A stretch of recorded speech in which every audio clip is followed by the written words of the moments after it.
Horas, salam bagi kita semuanya, Bapak Ibu Saudara-saudari yang terkasih di dalam Kristus Yesus. Mari kita mulai ibadah pertangyangan daerah kita. Sebelum kita memulainya, kita bersaat teduh sejenak.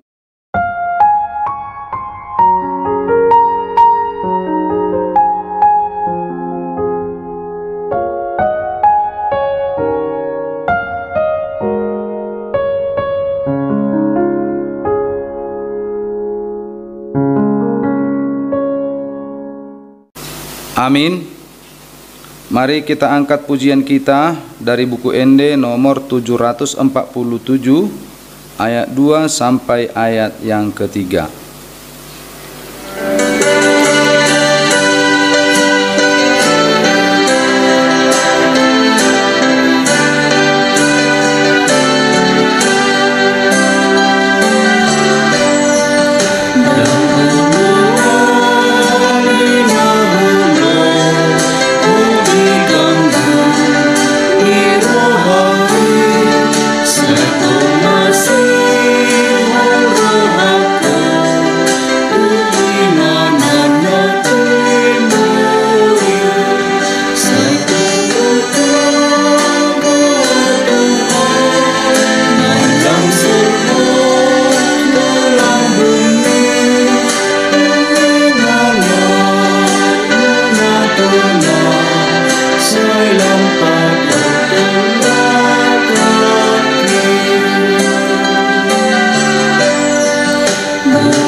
Di dalam nama Allah Bapa dan nama anaknya Tuhan Yesus Kristus dan nama Roh Kudus yang menciptakan langit dan bumi. Amin. Sebab jalan-jalan Tuhan adalah lurus dan orang benar menempuhnya, tetapi pemberontak tergelincir di situ. Haleluya, kita berdoa. Ya Tuhan Allah, pengasih dan yang benar, kami mengucapkan terima kasih kepadamu karena Engkau memberikan berita kesukaan untuk menerangi hati kami. Oleh karena itulah kami dapat mengenal Tuhan dan semua kehendak-Mu. Kami ingin melakukan kehendak-Mu selama hidup kami. Kuduskanlah hati kami dengan Roh-Mu. Kuatkanlah kami melawan nafsu dan keinginan duniawi. Berilah kegembiraan bagi kami untuk melaksanakan kehendak-Mu oleh karena anak-Mu Yesus Kristus Tuhan kami. Amin. Epistel pada pertangyangan daerah minggu ini tertulis dalam Ulangan 15 ayat 12 sampai ayat yang ke-18.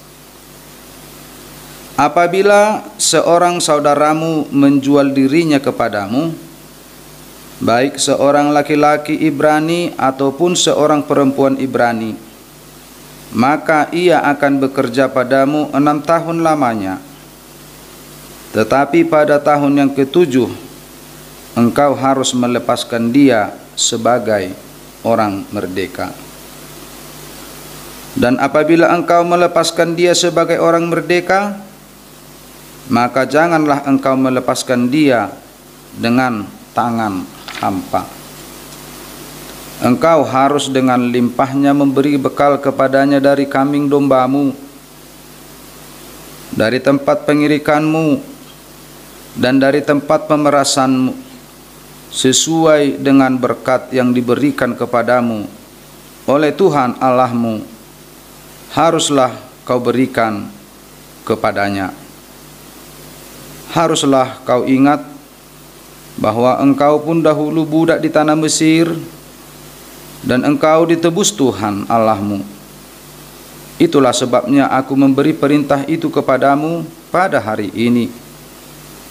Tetapi apabila dia berkata kepadamu, aku tidak mau keluar meninggalkan engkau, karena ia mengasihi engkau dan keluargamu, sebab baik keadaannya padamu, maka engkau harus mengambil sebuah penusuk dan menindik telinganya pada pintu, sehingga ia menjadi budakmu untuk selama-lamanya.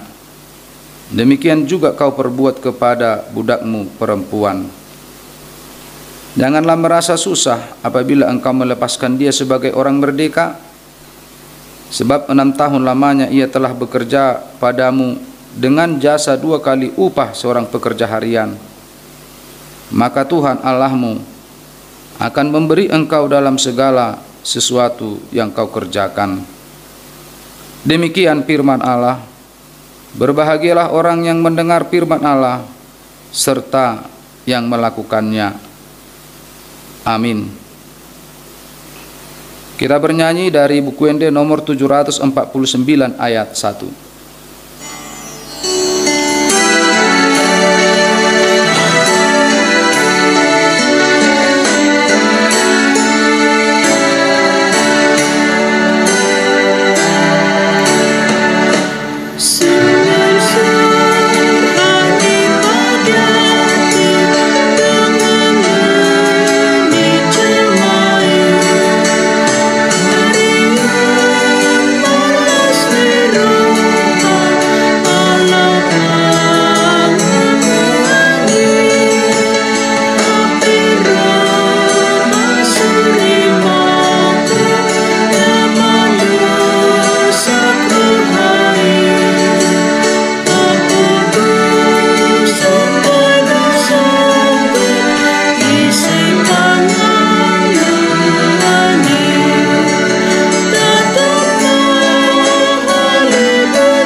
Kasih karunia dan damai sejahtera dari Allah Bapa dan dari anaknya Tuhan Yesus Kristus, itulah yang menyertai saudara-saudariku sekalian. Amin. Bapak, Ibu, saudara-saudari yang terkasih di dalam Kristus Yesus, firman Tuhan sebagai kabar baik dalam ibadah keluarga kita saat ini diambil dari 1 Petrus 2 ayat 13 sampai ayat yang ke-17. Saya akan membacakannya untuk kita semuanya. Tunduklah karena Allah kepada semua lembaga manusia, baik kepada raja sebagai pemegang kekuasaan yang tertinggi, maupun kepada wali-wali yang diutusnya untuk menghukum orang-orang yang berbuat jahat dan menghormati orang-orang yang berbuat baik. Sebab inilah kehendak Allah, yaitu supaya dengan berbuat baik kamu membungkamkan kepicikan orang-orang yang bodoh. Hiduplah sebagai orang merdeka dan bukan seperti mereka yang menyalahgunakan kemerdekaan itu untuk menyelubungi kejahatan-kejahatan mereka. Tetapi hiduplah sebagai hamba Allah. Hormatilah semua orang, kasihilah saudara-saudaramu, takutlah akan Allah, hormatilah raja. Demikian firman Tuhan. Bapak, Ibu, saudara-saudari yang terkasih di dalam Kristus Yesus, keselamatan yang telah kita terima dari Tuhan Allah melalui kematian anaknya Tuhan Yesus Kristus di kayu salib, tentu membuat hidup kita menjadi hidup yang baru, membuat hidup kita menjadi lebih baik. Cara hidup yang baik menunjukkan ibadah yang baik, memiliki karakter yang baik, memiliki integritas yang baik, dan lain-lainnya. Artinya, kita diselamatkan untuk berbuat baik.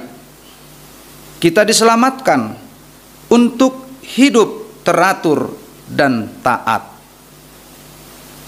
Dalam nats kita saat ini ada beberapa hal yang mau kita renungkan untuk memperlihatkan hidup kita sebagai orang yang diselamatkan, agar kita taat dan tunduk di dunia ini kepada Tuhan melalui pemilihan-pemilihan Tuhan. Yang pertama dikatakan tunduk kepada semua lembaga manusia, termasuk lembaga gereja. Tentu penundukan kepada lembaga ini sangat penting, sebab Allah memberkati lembaga ini. Dimanapun kita berada, kita harus tunduk kepada peraturan institusi supaya kita diberkati oleh Tuhan. Yang kedua, sebagai orang yang telah diselamatkan, kita harus hidup sebagai hamba Allah, yaitu hidup sebagai pelayan Tuhan untuk melakukan firman-Nya. Artinya, segala sesuatu yang kita lakukan di dunia ini sesungguhnya bukan untuk dunia ini, tetapi segala sesuatunya itu harus kita lakukan untuk Tuhan. Makanya sebagai orang percaya, sebagai orang yang telah diselamatkan, kita harus memperlihatkan karakter integritas kita sebagai pengikut Kristus. Jika kita melihat sejarah gereja mula-mula, bahwa agama Kristen disahkan menjadi agama negara Romawi, itu dikarenakan bahwa orang-orang Kristen pada saat gereja mula-mula memiliki pengaruh yang positif, memiliki dampak yang baik kepada negara, sehingga negara memperhitungkannya bahwa kehadiran orang-orang percaya di Kekaisaran Romawi memberi dampak yang baik, sehingga diputuskan bahwa agama Kristen menjadi agama Kekaisaran Romawi. Jadi itu dilakukan mereka sebenarnya bukan untuk dunia, tetapi mereka melakukan segala sesuatunya hanya untuk Tuhan, sehingga Tuhan bekerja bagi mereka. Yang ketiga, sebagai orang yang telah diselamatkan, kita harus menghormati semua orang. Siapapun orang di sekeliling kita layak untuk dihormati. Tidak peduli dari golongan apa, tidak peduli dari suku apa, kaya atau miskin, bos atau pekerja biasa, kita harus menghormatinya. Karena untuk itulah salah satu kita diselamatkan, melakukan hal menghormati sesama, tidak melihat latar belakangnya, tidak melihat siapa orangnya, tetapi sebagai orang yang telah ditebus, kita diutus, kita berkewajiban untuk menghormati semua orang. Yang berikut, nats ini mau mengingatkan kita juga bahwa mengasihi sesama itu juga sebagai karakter kepribadian dari seorang yang ditebus. Kalau tadi dia menghormati, ini sekarang mengasihi. Jadi bukan di atas dia mengasihi. Tidak pandang bulu mengasihi siapa orangnya. Yang walaupun dalam realita kehidupan kita saat ini, kasih kita itu kadangkala pandang bulu melihat siapa orangnya. Tapi jika kita menyadari bahwa kita orang yang ditebus oleh Tuhan, kasihilah sesamamu. Cintailah sesamamu. Karena kasih dari Tuhan, karena kecintaan Tuhan kepada ciptaannya kita manusia, sesungguhnya itu harus mengalir di dalam darah kehidupan orang percaya. Yang berikut, kita diajak untuk takut akan Allah dan menjaga kekudusan, menghormati hadirat Tuhan, dan tidak beribadah dengan sembarangan. Sebagai orang percaya yang telah ditebus, yang telah disucikan oleh darah Kristus, kita harus mempertahankan kesucian hidup kita. Kita harus mempertahankan, menjaga kekudusan hidup kita. Kita harus menjaga hidup kita ini agar jangan tercemar lagi dengan dosa dan perbuatan yang tercela. Karena keselamatan yang diberikan Tuhan menyucikan, menguduskan hidup kita. Hendaknya sebagai orang percaya, sebagai pengikut Kristus, harus menjaga kekudusan dan kesucian hidupnya, agar dengan kekudusan dan kesucian hidup kita dapat dilihat oleh dunia ini, sehingga dunia ini menjadi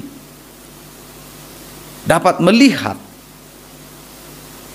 menjadi ikut serta untuk menyembah dan memuliakan nama Tuhan. Saya teringat dengan cerita dari Mahatma Gandhi ketika dia meninggal. Dalam saku jasnya ada tulisan yang sangat berharga, yaitu Matius 5, khotbah di bukit. Dia mengantongi, dia menyimpan khotbah di bukit, Matius 5. Dia menghargai itu. Dia mencintai khotbah di bukit.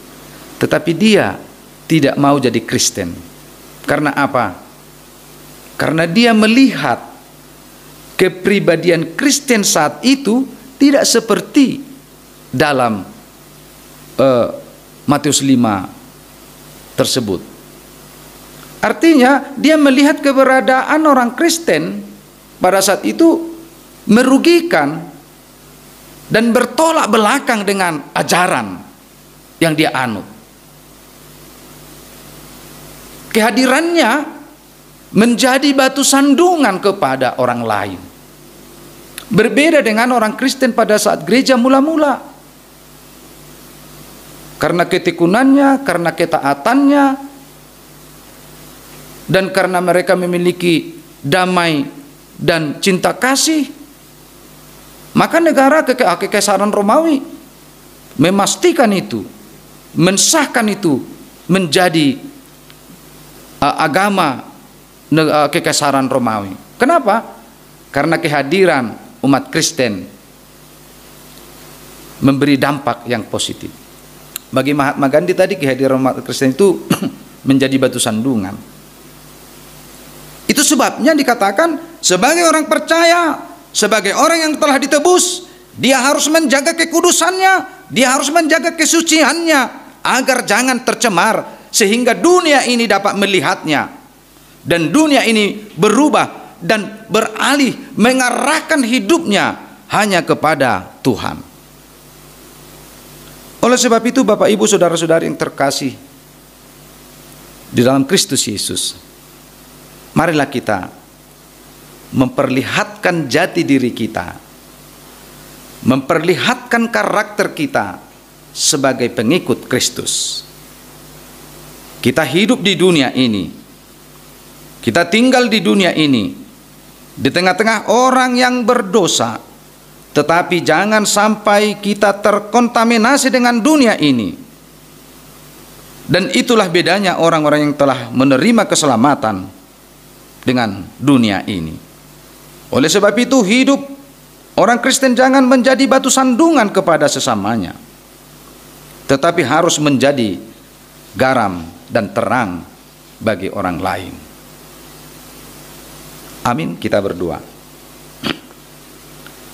Terima kasih Bapa Surgawi atas firman-Mu, kabar baik yang Tuhan sampaikan kepada kami, yang mengingatkan kami bahwa kehadiran kami di dunia ini sebagai orang yang telah diselamatkan mampu menjadi garam dan terang, sehingga orang dapat merasakan cita rasa kehidupan kami, sehingga orang dapat melihat jalan hidup kami, dan orang-orang lain, orang-orang yang belum mengenal Engkau, semakin dapat mengarahkan hidupnya untuk memuliakan nama-Mu.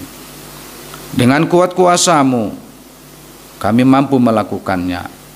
Dengan Roh Kudus-Mu Tuhan akan menuntun kami.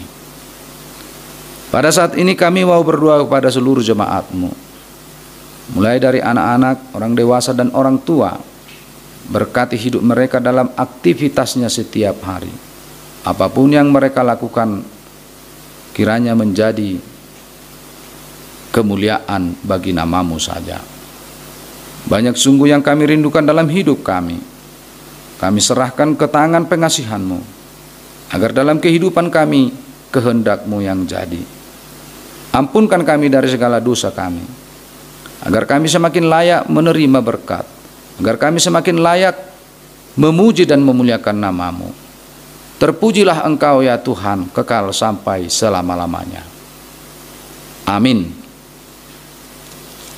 Kita bernyanyi dari buku ND 770 ayat 1 sampai ayat 2, dan kita mengumpulkan persembahan.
Marilah kita berdoa untuk menyerahkan persembahan kita kepada Tuhan.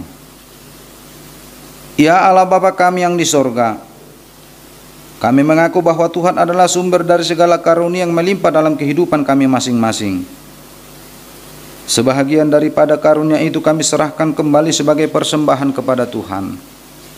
Terimalah dan berkatilah persembahan umat-Mu ini, agar dapat kami pergunakan untuk pekerjaan dan pelayanan kerajaan Tuhan di dunia ini.